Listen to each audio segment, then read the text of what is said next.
स्वागत करुचु आपनकु आमर चैनल रे। अमेरिका प्रशासन द्वारा चीन उपरे जो 100% टैरिफ घोषणा करा जायछि ता विषय आमे समस्त जानिचे। किंतु ए घोषणा परे एक बड़ प्रश्न थिला जे ए टैरिफ रो प्रभाव भारतीय रप्तानीकारी उपरे किपरि आ केते परिमाण रे पड़िबो।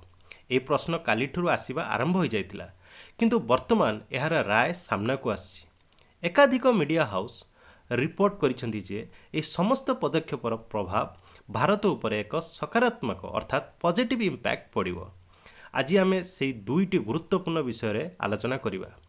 चीन उपरे लागू होइतिबा टैरिफ भारत किपरि लाभ उठेबो एवं किपरि अमेरिकार नूतन envoy mister Sergio Gor PM Modi को उपहार देई mister prime minister you are the great बोली वार्ता देइछंती। ए दुईटा विषय आमे जानिबा।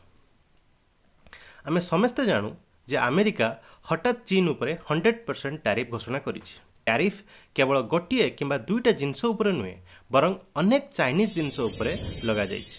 एई सामग्री गुड़िक मध्यरे सेमीकंडक्टर, इलेक्ट्रिक व्हीकल्स, ईवीज अर्थात इलेक्ट्रिक ईवीज, सेमानकर बैटरी एवं अन्यान्य जिनस अंतर्भुक्त।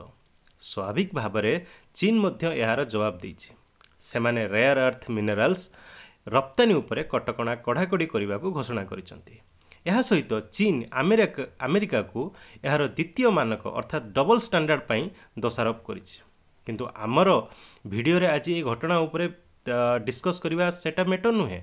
आमे एक्चुअली डिस्कस करवा जे विशेषज्ञ माने जो आकलन करिसेंती जेहेतु अमेरिका और चीन ठारू आमदानी बंद करदबो समानकर विकल्प जगाणकारी अर्थात अल्टरनेटिव सप्लायर आवश्यक होबो।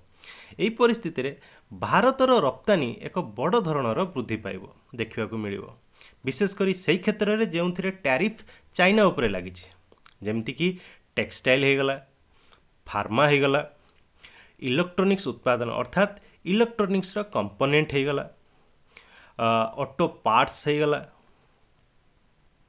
विभिन्न रप्तानीकारी संस्था यह उपरे सहमति प्रकाश करिसेंती जे जड़े रप्तानीकारी कहिसेंती जे चाइनीज सामग्री अमेरिकार महंगा हो जहाँफल यार प्रतियोगिता अर्थात कॉम्पिटिटिवनेस ह्रास पाइब।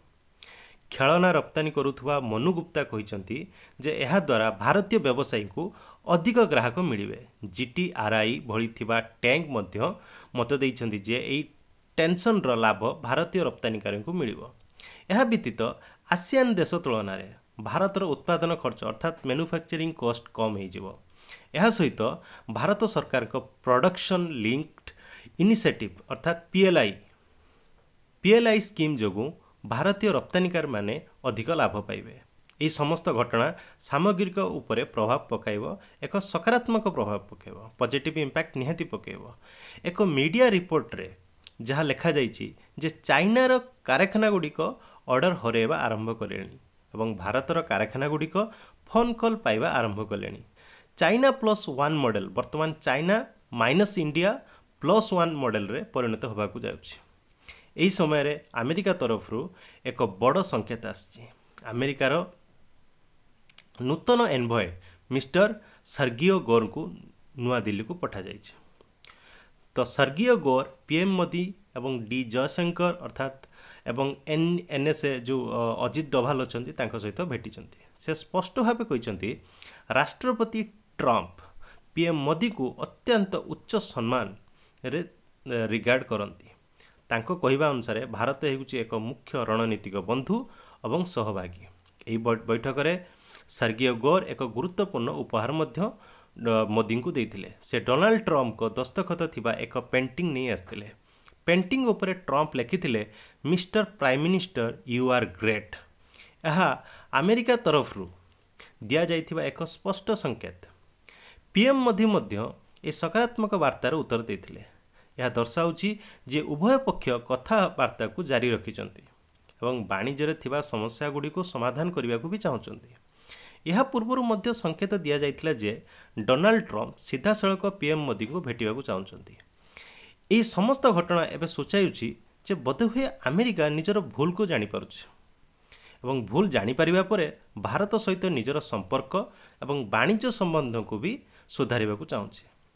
तेबे यह समस्त सकारात्मक परिवेश सत्वे आमर व्यवसायी माने सामान्य सतर्कता अवलंबन निहाती करवा उचित।